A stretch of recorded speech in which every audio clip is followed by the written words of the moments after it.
Putin's draft could upend the deal that kept him in power. Russian President Vladimir Putin has managed the unexpected in just under a week, upending the social contract that has kept him in power for over 2 decades.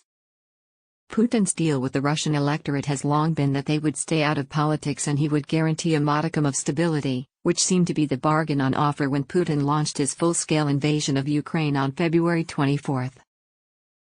At the time, Putin was careful to emphasize that the military assault, euphemistically referred to as a special military operation, would only be fought by military professionals. That was a fiction, and one that allowed many Russians to be lulled into a sense of normalcy, going about their lives in Moscow or St. Petersburg indifferent to the horrific carnage in Ukraine. The partial mobilization declared last week by the Kremlin leader has abruptly ended that, and fear is now convulsing Russia's body politic. The long lineups of cars queuing at Russia's borders with Finland, Georgia and Mongolia show that thousands of Russian men eligible for military service are voting with their feet. Protests are erupting in ethnic minority regions. And military enlistment offices are being set on fire, and a recruitment officer has been shot. Rumors are now swirling that the Russian government may be preparing to close its borders, prevent military-age men from leaving the country altogether, or announce some form of martial law. The Kremlin's denials have not been reassuring. "I don't know anything about it," Kremlin press spokesperson Dmitry Peskov told reporters when asked about possible border closures. "I don't know anything about it." Putin built his power in Russia by positioning himself as the opposite of former leader Boris Yeltsin, who presided over Russia's chaotic post-Soviet transition in the 1990s. But today, scenes of angry crowds confronting officials and brawling with local police over the conscription of husbands and sons look very much like a flashback to that decade. The same goes for the scenes emerging on Russian Telegram channels and other social media. Some appear to show Russian draftees receiving news that they will be sent to the front with scant training. One widely shared video shows a woman in military uniform telling new inductees that they need to provide their own essential kit, from sleeping bags to tourniquets. "Ask girlfriends, wives, mothers for sanitary pads, the cheapest sanitary pads plus the cheapest tampons," she says in the unverified video. "Ask girlfriends, wives, mothers for sanitary pads, the cheapest sanitary pads plus the cheapest tampons." The first war in Chechnya from 1994 to 1996 ended with a humiliating defeat for the Russian Federation. It laid bare both corruption in the ranks and the collapse of Russia's military might. Putin rode to power on the Second Chechen War that began in 1999. In that war, the Kremlin was much more careful about controlling the media, helping Putin create an aura of competence and toughness. But the images of dead and captured Russian soldiers and destroyed hardware in Ukraine today offer strong visual parallels with the disastrous First Chechen War, when photographers captured images of frightened and poorly equipped conscripts in Chechen captivity.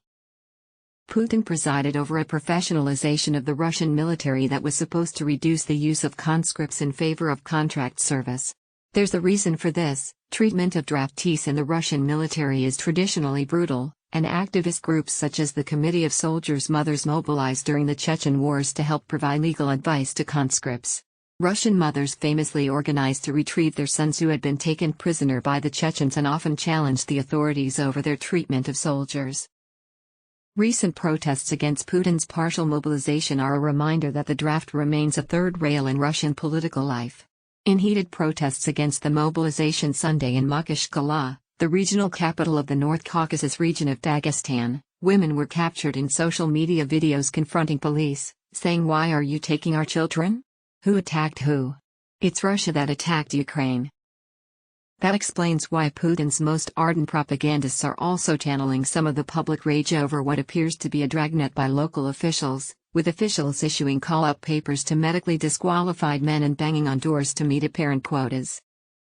Margarita Simonyan, editor-in-chief of state TV channel RT, formerly Russia Today, posted a series of complaints about heavy-handedness by officials on social media, including one case involving an employee going on vacation with return ticket in hand who was turned back at the border. Still, such criticism of officials overzealously or incompetently carrying out orders is not directed at Putin. It's reminiscent of an old trope from Russian history of the good Tsar and bad boyars. The Tsar, in this case, Putin, is seen popularly as a wise, munificent, albeit distant, ruler, while his conniving local subordinates and lower-level functionaries are to blame for undermining his good intentions. They, not the ruler, are the targets of popular anger. There's also an implied threat here. It's not just the bad local officials who can be punished for failing to meet their quotas properly. The co-op is also a tool meant to instill fear and passivity. In another social media post, Seaman Yan with satisfaction noted that draft summons had been issued to men who took part in an anti-mobilization protest on the Arbat, a central thoroughfare in Moscow. All the men who were attended the rally against mobilization on the Arbat were issued over 200 draft notices. Another shipment prepared, she wrote. Better than the teacher of the year from Pskov, in my view.